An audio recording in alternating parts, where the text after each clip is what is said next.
Govinda 90s के सबसे बड़े फिल्मी कलाकार, कॉमेडी के बादशाह और थिएटर के तानाशाह थे। और फिल्मों की इतनी लंबी लिस्ट और फिल्में सारी सुपरहिट।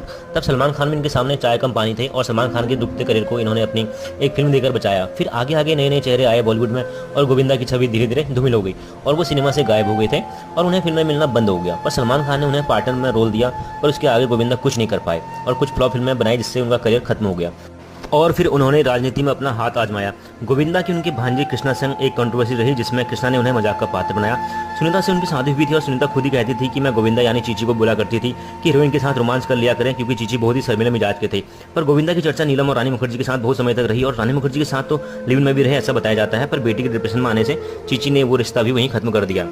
अक्टूबर 2024 में लोग चुटकी लेते नजर आ रहे हैं कि बेरोजगारी इतनी ज्यादा है कि चीची यानी अपनी गोविंदा सुबह 5 बजे से बंदूक की सफाई कर रहे थे और बंदूक से मिसफायर हो जाता है और उनके घुटने से नीचे गोली लग जाती है। अब गोविंदा स्वस्थ हैं, ऐसे कर्तव्यों से दूरी रहें। ऐसे खास फिल्मी अपडेट के लिए लाइक से सब्सक्राइब। Thanks for watching.